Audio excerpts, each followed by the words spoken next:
Le silence qui régnait dans la salle d'audience du tribunal était si dense qu'on aurait presque pu le toucher. Un silence tendu, chargé d'attentes chuchotées et de jugements non prononcés. L'air, lourd et presque suffocant, n'était rompu que par le faible bourdonnement des néons au plafond et le raclement de gorge occasionnel d'un membre de l'assistance. Au centre de toute cette austérité se tenait Stéphane, fragile et désemparé. Ses épaules étaient courbées sous un poids invisible. Son regard était perdu dans le vide, et ses mains, rêches et calleuses d'un dur labeur qu'il n'avait pas trouvé, tremblaient de manière incontrôlable. Des larmes coulaient librement sur ses joues burinées, creusant de petits sillons dans la poussière accumulée par des jours d'angoisse. La voix de l'accusation, froide et méthodique, résonnait encore dans la salle. Vol d'un article de première nécessité, une baguette. Stéphane s'agrippait à la barre de bois polie devant lui, suppliant dans un murmure à peine audible, répétant sans cesse la même phrase déchirante, « Je n'ai volé qu'une baguette pour mon fils ». C'était une scène qui glaçait le sang, un instantané de désespoir pur, brut et sans phare. Chaque mot, chaque sanglot de Stéphane était un cri muet qui se heurtait à l'indifférence de la loi, cherchant une lueur d'humanité dans cette enceinte glaciale. L'homme qui se tenait devant le juge Jean n'était pas un criminel par choix, c'était un migrant, une âme en transit venue d'un petit village oublié d'Afrique subsaharienne, où la terre promettait peu et la vie encore moins. Son voyage vers la France avait été une odyssée de privation, une traversée forcée non par l'aventure, mais par la faim insatiable et la misère qui rongeait son foyer. Il avait laissé derrière lui le soleil brûlant et les champs arides de sa terre natale, non par désir de nouveauté, mais parce que le désespoir le poussait en avant, à la recherche d'un avenir, n'importe quel avenir, pour le petit être qui faisait battre son cœur. Son fils. Il était arrivé dans un quartier précaire aux abords de Marseille, une métropole française bouillonnante et chaotique. C'était un campement précaire de maisons improvisées et de rues mal entretenues, où l'espoir était un luxe et la survie, une bataille quotidienne. Cette communauté, comme tant d'autres dans le vaste territoire français, était un creuset de rêves brisés et de volonté de faire. Pauvreté était le mot qui la décrivait le mieux, une pauvreté qui n'était pas seulement matérielle, mais aussi une pauvreté d'opportunité. Les emplois étaient rares, mal payés et souvent réservés à ceux qui avaient des relations ou la chance d'être nés avec le bon passeport. Stéphane, avec son accent particulier et sa peau sombre, était un étranger, un intrus dans un monde qui préférait ce qui lui était familier. Il avait tout essayé, des chantiers de construction au petit boulot, offrant ses mains fortes et son esprit travailleur en échange d'un gagne-pain honnête.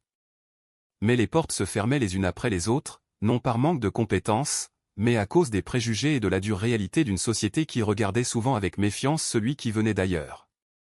Sa lutte quotidienne était un témoignage silencieux de sa dignité au milieu de l'adversité.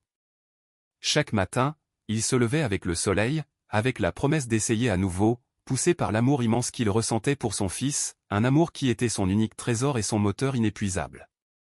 Mais les semaines se transformèrent en mois, et les quelques pièces que Stéphane parvenait à rassembler suffisaient à peine pour une assiette de lentilles par jour. La situation devint insoutenable lorsque son fils, Léo, un garçon d'accent grave peine 4 ans aux grands yeux et au teint de plus en plus pâle, tomba malade. Une fièvre persistante, une toux sèche qui lui déchirait la poitrine et une faim que les maigres rations ne parvenaient pas à calmer. Stéphane épuisa toutes ses options. Il vendit le peu de biens qui lui restait, une montre à gousset de son grand-père, leur unique couverture décente, et même ses chaussures, marchant pieds nus dans les rues pavées et froides. Il demanda de l'aide, implora la clémence de ses voisins, des commerçants, de quiconque voulait bien l'écouter. Mais dans un endroit où tout le monde luttait pour survivre, la compassion était un luxe que peu pouvaient se permettre. Le désespoir devint une griffe glaciale qui lui serrait le cœur, une sensation qui le poussa à prendre une décision impensable. C'est alors, à cette heure sombre, lorsque la faim de son fils devint un cri insupportable et que sa fièvre refusait de baisser, que Stéphane prit la décision qui le conduisit à ce tribunal. Il entra dans une petite boulangerie de quartier, le cœur martelant sa poitrine comme un tambour de guerre. Ses yeux se fixèrent sur le pain, sur cette baguette, simple et humble, qui représentait la vie même pour son petit. Avec des mains tremblantes, il en prit une, sentant à peine la chaleur qu'elle dégageait encore du four, et sortit en courant, poussé par la seule force plus puissante que la peur, l'amour paternel. Il n'était pas un voleur, pas un criminel, il était un père désespéré, un homme que la vie avait acculé dans le dernier retranchement de sa dignité. Mais l'acte, aussi désespéré soit-il, ne passa pas inaperçu. Le propriétaire de la boulangerie, Thierry, un homme lui aussi accablé par ses propres luttes, donna l'alarme. La police l'arrêta à quelques pâtés de maison de là, la baguette toujours serrée contre sa poitrine comme le plus précieux des trésors. Le désespoir qui l'avait poussé se transforma soudain en une terreur froide, une peur qui lui glaça le sang dans les veines. L'impuissance l'envahit lorsqu'il réalisa que son acte d'amour avait été interprété comme un délit, comme une menace à l'ordre établi. Il fut traduit en justice, face à un système qui, dans son aveuglement, ne voyait pas au-delà de l'acte, ignorant le mobile. Sa nervosité était palpable. Son manque de ressources pour se défendre, évident. Il n'avait pas d'avocat, ne comprenait pas les termes juridiques complexes, il ne connaissait que le langage de la faim et de l'amour. Les gens dans la salle le regardaient avec un mélange de pitié, de désapprobation ou, pire encore, d'indifférence. Certains murmuraient sur le fléau des migrants, d'autres le voyaient comme une simple statistique de la criminalité urbaine, mais personne à ce moment-là ne semblait comprendre la profondeur de sa souffrance, l'agonie qui l'avait conduit à ce point. La tension était à son comble. Le procès était sur le point de commencer, et Stéphane, seul au monde, faisait face au poids implacable de la loi. Le procès commença avec une solennité oppressive, chaque parole du procureur, Nicolas, résonnant comme un coup de marteau sur le fragile espoir de Stéphane. La voix de l'accusateur, froide et méthodique, égrenait les faits avec une précision juridique qui ne laissait aucune place à l'empathie. Il présentait le vol comme un acte clair, une infraction sans équivoque à la loi, sans la moindre considération pour le contexte de désespoir qui avait poussé le jeune migrant à cette action. Les preuves étaient irréfutables. La baguette avait été prise sans être payée. La boulangerie avait subi un préjudice, et Stéphane avait été appréhendé avec la preuve entre ses mains. Le système judiciaire, dans son application implacable des normes, ressemblait à une machine gigantesque et dépersonnalisée, complètement étrangère aux nuances de la souffrance humaine. Stéphane, assis sur le banc des accusés, se sentait diminuer, une poussière insignifiante face à la majesté intimidante de la loi. Il tenta d'articuler sa défense, mais les mots restaient coincés dans sa gorge. Un nœud d'angoisse et de frustration l'empêchait de s'exprimer avec la cohérence que le moment exigeait. Son français, bien que fonctionnel, manquait de la sophistication linguistique nécessaire pour naviguer dans le labyrinthe juridique, et son regard suppliant ne trouvait guère d'écho dans les yeux froids du procureur Nicolas. Quand son tour vint, le juge Jean l'incita à parler. Stéphane déglutit. Ses mains tremblaient visiblement. D'une voix entrecoupée, à peine un murmure au début, il commença à raconter son histoire. Une histoire qu'il s'était déjà racontée d'innombrables fois dans sa tête, mais qui maintenant, sous le regard de tous, semblait perdre une partie de son poids. Il parla de son petit garçon, Léo, de la fièvre qui le consumait dans son humble lit, de son estomac vide et de ses gémissements silencieux. Il décrivit la terreur qu'il avait ressentie en voyant le regard hagard de l'enfant, l'urgence de sa respiration saccadée. Il raconta comment il avait vendu les quelques babioles qui lui restaient, comment il avait supplié pour un travail, n'importe quel travail, comment il avait étiré chaque centime jusqu'à ce qu'il ne reste plus rien. Il expliqua la faim qui lui rongeait les entrailles et la peur qui lui paralysait l'âme, une peur bien plus profonde que n'importe quelle crainte de la loi. La baguette, ce simple et vital morceau de subsistance, n'était pas pour lui, mais pour calmer les gargouillements de l'estomac de son petit, pour injecter un gramme de force dans son corps affaibli. Il n'y avait pas de justification, pas d'excuse prétendant valider l'acte, seulement une explication crue et douloureuse du désespoir qui l'avait conduit à franchir cette ligne. Son honnêteté, brutalement simple, était palpable, et la douleur qui émanait de chacune de ses paroles ne pouvait être ignorée. Ses yeux, rougis et brillants de larmes difficilement contenues, reflétaient l'agonie profonde d'un père à bout de force. Dans la salle, quelques personnes assises sur les bancs de bois commencèrent à s'émouvoir. Un léger murmure de compassion se propagea parmi les assistants, bien que rapidement étouffé par la présence imposante du tribunal. On pouvait voir quelques femmes s'essuyer discrètement les larmes tandis que les hommes maintenaient une posture plus rigide, leur visage un mélange de pitié et d'une conscience inconfortable de la réalité. D'autres, cependant, restaient impassibles, endurcis par la routine des procès ou simplement incapables de transcender le voile de la loi pour voir l'humanité derrière le délit. Le juge Jean, un homme aux cheveux argentés et aux lunettes posées sur le bout du nez, écoutait attentivement. Son visage, sillonné par les rides d'années d'expérience, maintenait une expression de professionnalisme inébranlable, un masque d'impartialité qu'il s'était forgé au fil d'innombrables affaires. Cependant, sous cette façade de sérieux, on percevait une lutte intérieure, une fine fissure dans l'armure du raisonnement juridique. Chaque mot de Stéphane, chaque sanglot étouffé, semblait frapper doucement contre les fondations de sa compréhension de la justice. Le dilemme moral du juge était palpable. Il savait pertinemment que la loi, dans sa forme la plus pure et la plus dépassionnée, exigeait une condamnation. Le vol était le vol, quelle que soit la motivation. Mais l'humanité du cas de Stéphane, la réalité crue d'un père désespéré, malade d'angoisse pour son fils, le perturbait profondément. Sa longue carrière lui avait appris que les lois, bien que nécessaires pour maintenir l'ordre, ne parvenaient souvent pas à embrasser toute la complexité de l'âme humaine. Il avait vu de nombreux coupables, mais peu qui irradiaient une vérité aussi déchirante que celle de ce jeune migrant. La justice était-elle simplement l'application aveugle d'un code, ou impliquait-elle aussi une considération pour les circonstances extrêmes, pour cette ligne ténue où la survie annule l'éthique? La question flottait dans l'air, lourde et sans réponse claire. Le regard de Stéphane, plein de supplications, était rivé sur le juge, cherchant un signe de compréhension, une lueur de clémence sur ce visage impassible. La salle garda un silence attentif, un silence si dense qu'on aurait presque pu le toucher. Les secondes s'étiraient en une éternité pour Stéphane, qui sentait la dernière parcelle d'espoir s'accrocher à son cœur. Ses yeux, gonflés et rougis, restaient fixés sur le juge, attendant, priant.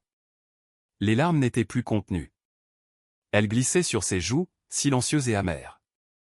Le juge, le regard perdu quelque part au-delà de la fenêtre, pesait le poids de la loi contre le poids de la conscience.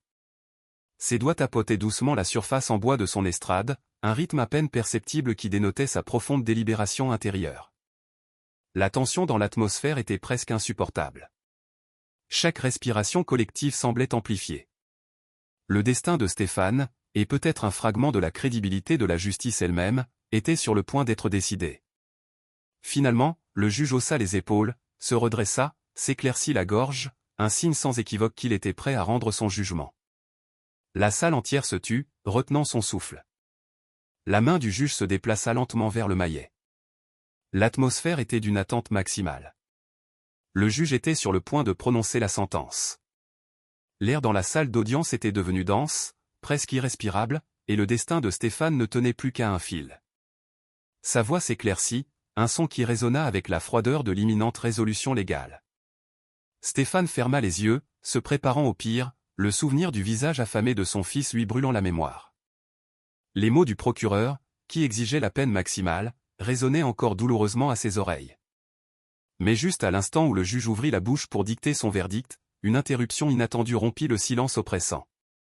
Une silhouette se leva lentement parmi le public, au dernier rang, là où les spectateurs les moins visibles avaient l'habitude de s'asseoir. C'était un homme doté d'une présence qui, d'une manière ou d'une autre, parvenait à capter l'attention de tous, malgré sa tenue simple et discrète qui ne se démarquait en rien. Ce n'était pas un avocat, ni un parent, ni personne que Stéphane reconnaissait. Il portait une simple tunique de lin couleur terre qui semblait avoir vu de nombreuses routes, et ses cheveux sombres tombaient sur ses épaules, encadrant un visage qui irradiait une paix inhabituelle. Ses yeux profonds et sages semblaient voir au-delà de la surface, directement dans l'âme de chaque personne dans la pièce. Une dignité inhabituelle, presque éthérée, l'entourait. C'était Jésus. Son mouvement fut si serein, si dépourvu d'agressivité ou d'interruption bruyante, qu'au lieu d'une explosion, il généra un silence encore plus profond. Tous les yeux se posèrent sur lui. La salle, autrefois bruyante de murmures et du doux froissement des papiers, devint complètement silencieuse. La lumière de la fenêtre, filtrant à travers la poussière en suspension, sembla illuminer sa silhouette, lui conférant une aura presque surnaturelle. Jésus s'avança lentement, ses pieds nus faisant à peine du bruit sur le sol carrelé. Il n'y avait aucune hâte dans sa démarche, mais une détermination tranquille et ferme. En arrivant devant, il s'arrêta à côté de Stéphane, qui le regarda avec des yeux écarquillés, un mélange de confusion et d'une étrange sensation de calme. Jésus ne toucha pas Stéphane, mais sa présence était une étreinte silencieuse, une démonstration de compréhension qui transcendait toute parole.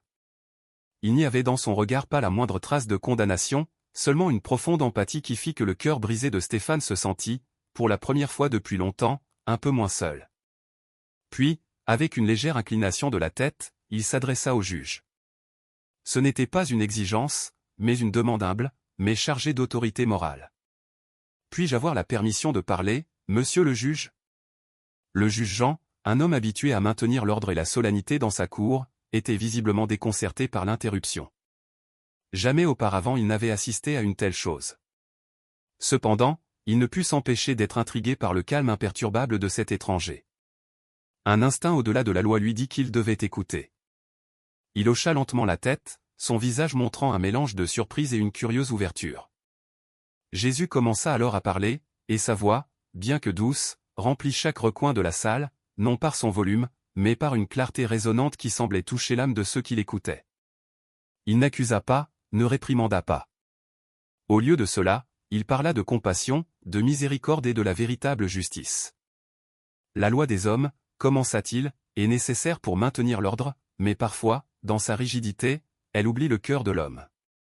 La véritable justice ne réside pas seulement dans le châtiment de l'acte, mais dans la compréhension du désespoir qui le motive. Il continua, ses paroles coulant avec la sagesse des siècles. Il rappela à toutes les personnes présentes qu'il existait une loi supérieure, une loi qui précédait tout code écrit, la loi de l'amour et de l'aide au prochain. Quand un père vole une baguette pour nourrir son fils mourant, est-ce un crime qui doit être puni avec la même sévérité que l'avarice ou la méchanceté intentionnelle? Ou est-ce plutôt un cri désespéré d'un amour qui consume tout, un amour qui défie même sa propre survie? Son regard embrassa la salle, les visages des présents, leur demandant de voir au-delà du titre du délit, de voir l'humanité dans l'acte. Les gens dans la salle, qui quelques instants auparavant étaient partagés entre l'indifférence et un jugement silencieux, étaient maintenant stupéfaits. Certains baissèrent les yeux, honteux. D'autres regardaient Jésus avec étonnement et une révérence croissante. Ceux qui étaient au début sceptiques sentaient leur défense interne s'effondrer devant la vérité indéniable de ses paroles. Des larmes commencèrent à poindre aux yeux de certains, non pas de tristesse, mais d'une profonde reconnaissance.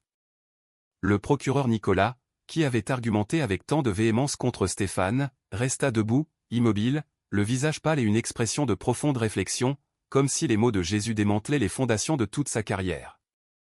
Le juge Jean, malgré son professionnalisme, ne put cacher l'impact. Son visage, autrefois impénétrable, montrait maintenant une agitation interne évidente. Son dilemme moral, qui était déjà latent, s'intensifia de manière exponentielle. L'intervention de Jésus ne remettait pas seulement en question le cas de Stéphane, mais défiait l'essence même de la manière dont la justice était appliquée. Elle l'obligea à reconsidérer son but, le poids de ses décisions et la véritable responsabilité de sa fonction. Il réalisa qu'il ne jugeait pas seulement un homme, mais aussi sa propre conscience et la moralité d'un système. Jésus, ayant terminé son message, n'attendit pas de réponse verbale. Il se tourna simplement vers Stéphane. D'un mouvement lent et délibéré, il tendit une main vers lui. Ce n'était pas pour le toucher, mais un geste de soutien, d'espoir, une invitation à se relever non seulement physiquement, mais spirituellement. C'était un rappel que même dans les moments les plus sombres, la compassion et la rédemption étaient possibles. La salle, encore sous le choc, observa ce geste, comprenant que quelque chose d'extraordinaire venait de se produire, quelque chose qui transcendait les limites de ce tribunal.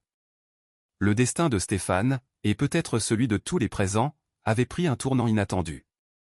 Jésus, avec un calme qui désarmait tout scepticisme, se tourna alors vers l'estrade, s'adressant au juge.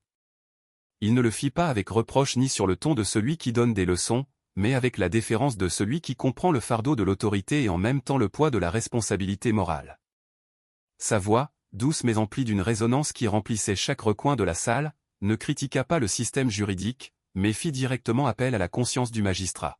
« Honorable juge, commença-t-il, la loi est un phare qui guide la société, mais la miséricorde est le souffle qui la maintient en vie. À quoi sert une loi qui, dans sa perfection technique, engendre plus de désespoir? La véritable justice n'est-elle pas celle qui guérit, qui restaure, qui empêche un homme d'être poussé encore plus loin dans l'abîme par le simple besoin de nourrir son fils? » Ces paroles n'étaient pas un argument juridique, mais une supplique à l'esprit humain qui était censé animer l'application de toute justice. Cet appel à l'humanité inhérente, au-delà des codes et des règlements, résonna profondément dans la salle. Sa voix n'était pas seulement audible, mais son message semblait toucher des cordes intimes en chaque auditeur, transformant l'atmosphère d'un tribunal rigide en un espace de profonde introspection.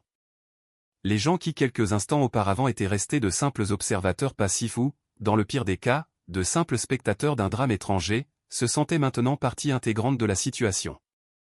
Jésus n'avait pas seulement défendu Stéphane, il avait interpellé la conscience collective. Le procureur Nicolas, visiblement affecté, laissa tomber les papiers qu'il tenait.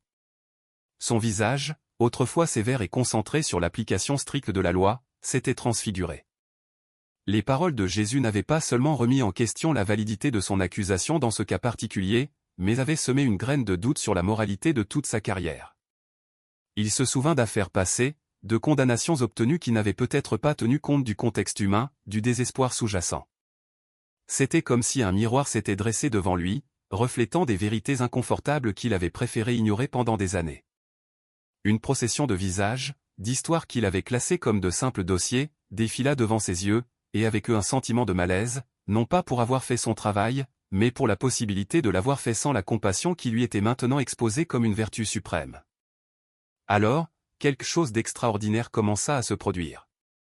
Inspiré par l'éloquence de Jésus et ému par l'histoire de Stéphane, plusieurs personnes dans le public, une par une, commencèrent à se lever.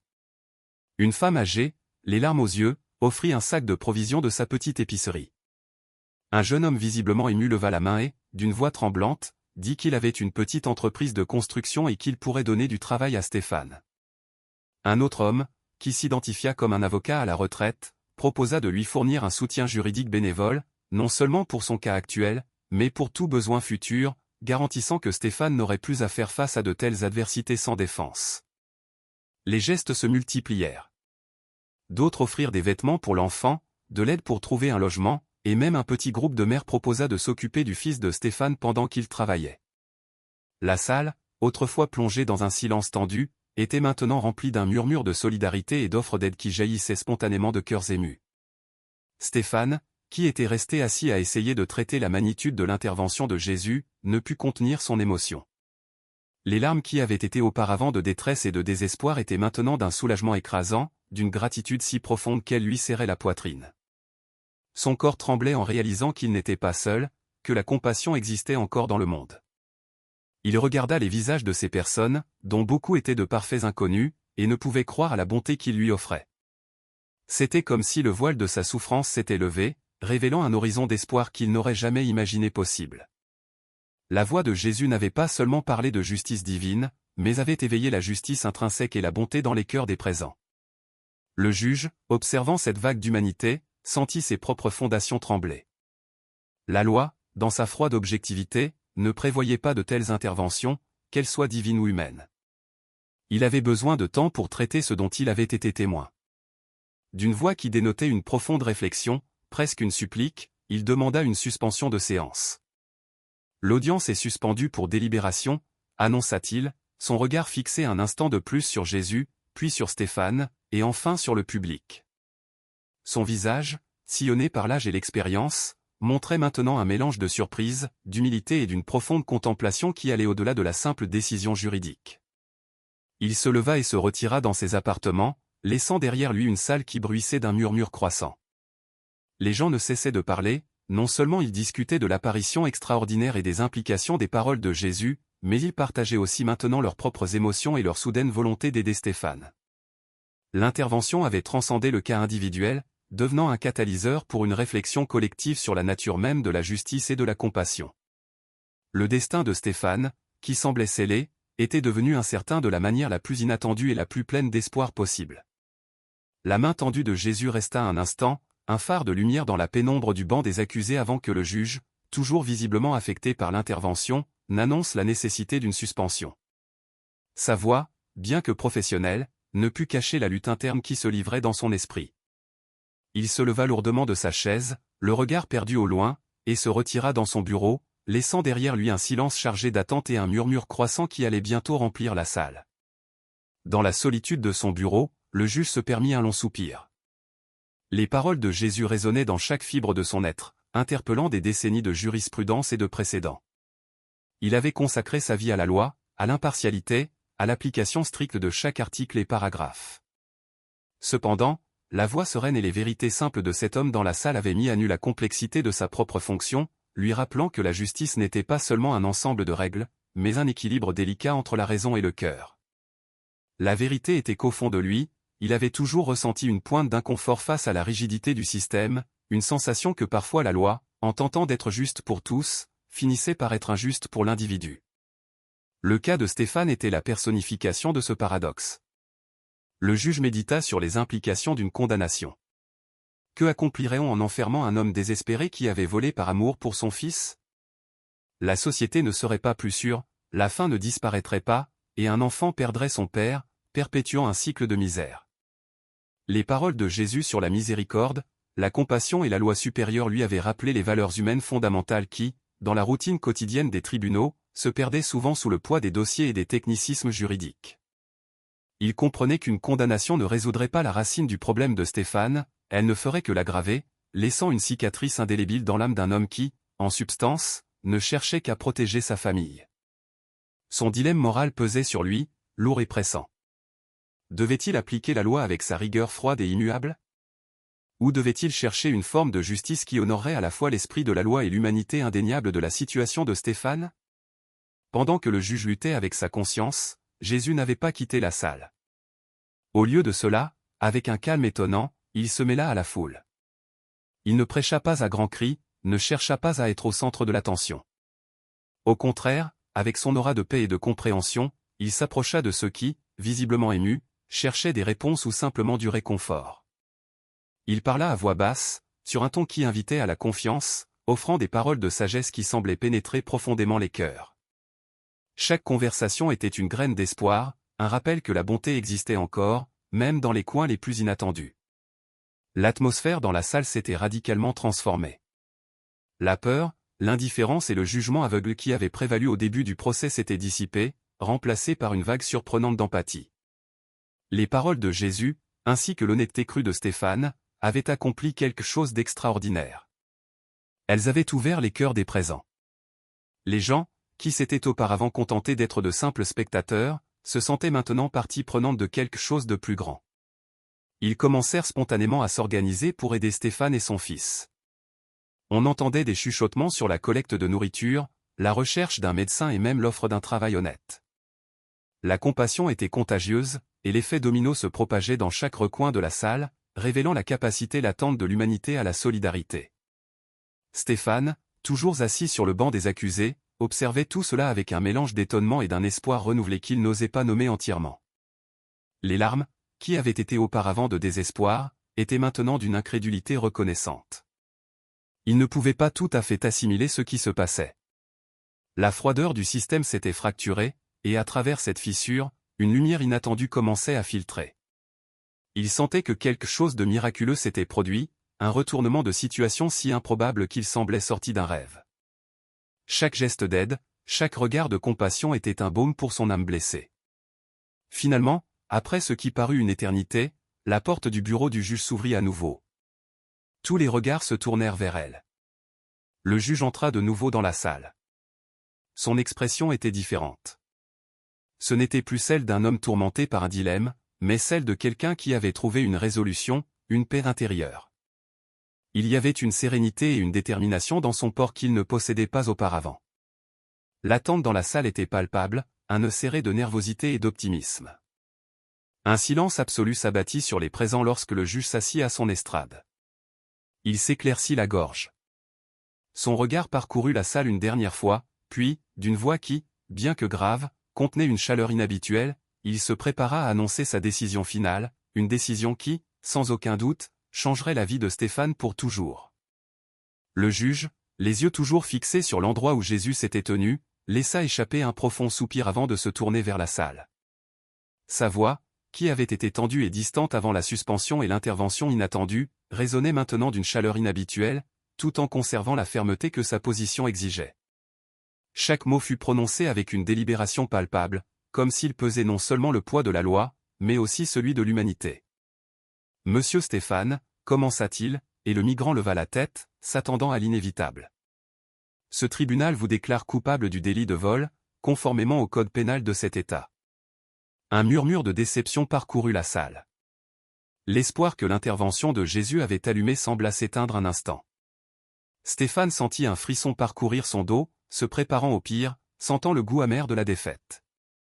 Cependant, le juge n'avait pas terminé. Il leva une main pour faire taire le mécontentement naissant. Cependant, poursuivit-il, et son regard croisa celui de Stéphane, un mélange de sérieux et de compassion. Ce tribunal reconnaît également les circonstances extraordinaires qui ont entouré cet acte. La justice, dans sa forme la plus pure, ne cherche pas seulement à punir, mais aussi à comprendre et, lorsque c'est possible, à racheter. Une preuve irréfutable du désespoir qui a conduit l'accusé à commettre cet acte a été présentée, un désespoir motivé par l'amour inconditionnel pour son fils malade et affamé. La salle écoutait attentivement. Le silence était maintenant complet, chargé d'attente. Le juge fit une pause, ses yeux parcourant les visages des présents, s'arrêtant brièvement à l'endroit où Jésus s'était tenu, comme pour chercher son approbation silencieuse. Par conséquent, et en considération de l'appel implicite à une loi supérieure que ce tribunal a eu le privilège d'entendre aujourd'hui, j'ai pris une décision qui, je crois, honore à la fois la lettre de la loi et l'esprit de la justice. Le souffle de Stéphane resta suspendu en l'air tandis que le juge continuait. Au lieu d'imposer une peine de prison qui ne ferait qu'aggraver la situation déjà précaire de monsieur Stéphane et de son fils, ce tribunal décide de suspendre la peine de prison et d'imposer à la place une peine de service communautaire très particulière. Monsieur Stéphane, dit le juge en regardant directement le migrant, travaillera pour l'association humanitaire locale Solidarité Migrants, une institution dédiée à aider les migrants et les sans-abri. Au terme de cette sentence, l'organisation lui fournira un salaire juste et des conditions de vie décentes, y compris un soutien médical et nutritionnel pour son fils. L'accomplissement de sa peine consistera à se consacrer avec intégrité à aider les autres qui, comme lui, font face à l'adversité. Un murmure d'approbation et de soulagement, cette fois plus fort et plus généralisé, parcourut la salle. Ce ne fut pas un applaudissement strident, mais un murmure collectif de cœur qui se libérait d'un fardeau. Quelques personnes dans le public commencèrent à applaudir doucement, et bientôt les applaudissements se firent plus audibles, résonnant dans la salle du tribunal. Des larmes d'émotion montèrent aux yeux de beaucoup, témoins du fait que la compassion, pour une fois, avait prévalu sur la froide rigidité de la loi. Le procureur lui-même, la tête baissée, hocha légèrement la tête, signe que même lui avait été touché par la sagesse de la décision du juge et la profondeur de l'intervention spirituelle. Stéphane, submergé par l'avalanche d'émotions, ne put se contenir. Ses yeux, qui avaient versé tant de larmes de tristesse et de désespoir, se remplirent maintenant d'un pleur différent, un pleur de soulagement, de gratitude et d'un espoir à peine croyable. Sans réfléchir, il s'agenouilla sur place, les mains jointes devant lui dans un geste de supplication et de remerciement. Il sanglota de manière incontrôlable, incapable d'articuler un mot, mais chaque fibre de son être exprimait une gratitude infinie. C'était la libération de mois d'angoisse, la confirmation que tout n'était pas perdu, que la bonté existait encore dans le monde. Ses larmes tombèrent sur le sol, purifiant l'espace où, quelques instants plus tôt, il s'était senti si seul et si démuni. Du fond de la salle, Jésus, qui était resté silencieux à observer, hocha la tête avec un sourire serein. Ses yeux, remplis de cette sagesse intemporelle, croisèrent ceux du juge un instant. Et dans cette connexion tacite, tous deux comprirent la signification profonde de ce qui s'était passé. La présence de Jésus dignifia la décision du juge, confirmant que la compassion était, en effet, la bonne voie. Son geste fut une bénédiction silencieuse pour le nouveau départ de Stéphane, une affirmation que la véritable justice se trouve dans l'équilibre entre la loi et l'amour. Tandis que le greffier du tribunal rédigeait les documents de la peine suspendue et les termes du service communautaire, Stéphane commença à se relever du sol avec l'aide de quelques-uns des présents qui s'empressèrent de lui tendre la main. Son corps tremblait légèrement, mais ce n'était plus de peur, mais de l'émotion pure d'une seconde chance. Il regarda autour de lui les visages souriants et larmoyants des gens, et pour la première fois depuis longtemps, il vit un avenir, une lumière au bout du tunnel. Il sentit une force renouvelée parcourir ses veines, une détermination à honorer la confiance qui lui avait été accordée. La communauté dans la salle, qui avait été témoin de son désespoir, s'approchait maintenant pour le féliciter, lui offrir des mots d'encouragement et, dans certains cas, même réitérer leurs offres de soutien. L'air dans la salle du tribunal, qui avait été auparavant chargé de tension et de jugement, vibrait maintenant d'un sentiment palpable de communauté et d'espoir. Elle s'était transformée. Ce n'était pas seulement la fin d'un procès, mais le début d'un chemin complètement nouveau pour Stéphane et pour tous ceux qui avaient assisté à ce miracle moderne de compassion. La vie de Stéphane après le procès connut une métamorphose radicale qui semblait sortie d'un rêve. Cet homme qui était entré au tribunal comme une âme perdue, chargé de désespoir et de la menace imminente de la prison, marchait maintenant avec un but, la tête haute, un membre apprécié de la communauté. Son travail à l'association humanitaire Solidarité Migrants devint bien plus qu'une simple peine de service communautaire. Ce fut sa vocation, sa manière de rendre l'immense bonté qu'il avait reçue. Chaque jour, Stéphane se consacrait avec une immense gratitude. Son dévouement était palpable dans chaque tâche qu'il entreprenait, de la préparation des repas à l'offre de mots d'encouragement à ceux qui arrivaient avec des histoires aussi déchirantes que la sienne. Son engagement était un témoignage vivant du pouvoir de la compassion et de la manière dont une seconde chance peut transformer une vie. Le changement le plus profond et le plus doux se refléta dans le rétablissement de son fils. Grâce aux soins médicaux opportuns et à la nutrition adéquate que l'organisation lui fournit, le petit Léo laissa derrière lui la pâleur et la faiblesse qu'il avait consumée. Ses joues retrouvèrent une couleur rose vibrante. Son regard, autrefois éteint, brillait maintenant de la joie innocente d'un enfant en bonne santé. Les moments entre le père et le fils étaient émouvants. Les rires de Léo résonnaient dans le petit appartement avec un balcon qu'ils appelaient maintenant leur foyer. Les étreintes de Stéphane étaient plus fortes, imprégnées d'un amour qui avait été racheté et amplifié. Voir son fils jouer, courir et, surtout, manger avec appétit, remplissait le cœur de Stéphane d'une plénitude qu'il n'aurait jamais cru possible. Chaque petit progrès de Léo était une célébration pour Stéphane, un rappel constant du miracle dont il avait été témoin. L'histoire de Stéphane et l'intervention de Jésus ne restèrent pas confinées aux murs du tribunal. Elle se répandit comme un écho profond dans toute la communauté. Cet acte de justice compatissante laissa une empreinte indélébile, une graine d'empathie qui germa dans le cœur de nombreuses personnes. Les gens, autrefois peut-être indifférents ou même pleins de préjugés, commencèrent à regarder les migrants et les plus démunis avec d'autres yeux, avec une compréhension plus profonde des circonstances qui pouvaient mener quelqu'un au désespoir. Un esprit d'entraide se développa. Les initiatives communautaires pour soutenir les plus vulnérables augmentèrent, et les petits gestes de charité se multiplièrent, créant un réseau de soutien qui renforça le tissu social. La communauté devint plus consciente que derrière chaque histoire de besoin se trouvait une personne avec des rêves, des peurs et, surtout, une dignité inhérente qui méritait respect et soutien. L'héritage du juge Jean, un homme qui avait osé aller au-delà de la lettre froide de la loi, transcenda son bureau. Il devint une référence de ce que la justice pouvait et devait être, compatissante, humaine, transformatrice. Sa décision dans le cas de Stéphane marqua un avant et un après dans la manière dont des cas similaires seraient abordés dans ce tribunal et, par extension, ailleurs. Avocats, juges et étudiants en droit commencèrent à débattre de l'équilibre entre la loi et la morale, de la nécessité de voir l'être humain derrière le dossier.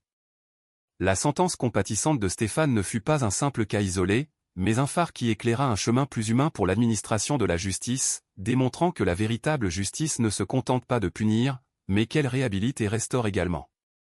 Et Jésus, la présence qui avait catalysé tout ce changement, bien qu'il ne soit plus visible de manière constante pour tous au quotidien, son influence spirituelle et les valeurs qu'il représentait restèrent ancrées dans le cœur de la communauté. Les gens parlaient à voix basse, avec révérence, de l'intervention miraculeuse au procès, de la manière dont cet étranger avait apporté lumière et espoir. Sa sagesse et son message d'amour et de miséricorde s'étaient enracinés, se transformant en une partie du folklore local, un rappel constant que le divin peut se manifester dans les actes les plus inattendus de bonté humaine. Pour beaucoup, Jésus était devenu un symbole vivant de la possibilité d'un monde meilleur, un monde où l'empathie prévaudrait sur le jugement. Stéphane, avec sa nouvelle vie, devint un témoignage vivant de la seconde chance et du pouvoir transformateur de la compassion. Il n'était plus seulement le migrant qui avait volé du pain, mais Stéphane, l'homme qui avait trouvé l'espoir. Avec un cœur toujours humble et reconnaissant, il consacrait une grande partie de son temps à aider d'autres migrants qui arrivaient dans la communauté, désorientés et désespérés. Il partageait sa propre expérience, non comme une vantardise, mais comme une offrande d'espoir, leur montrant que même dans les moments les plus sombres, l'aide peut arriver. Il leur offrait des conseils, les mettait en contact avec des ressources et, plus important encore, leur apportait une parole d'encouragement, une oreille attentive et l'assurance qu'il n'était pas seul. Son histoire devint un phare pour beaucoup, un rappel que la bonté existe et que même après être tombé, il est possible de se relever et de construire une vie nouvelle et pleine de sens. La communauté, à travers Stéphane, connut une renaissance palpable de l'empathie et de la solidarité, se transformant en un lieu où l'espoir fleurissait même dans les circonstances les plus difficiles.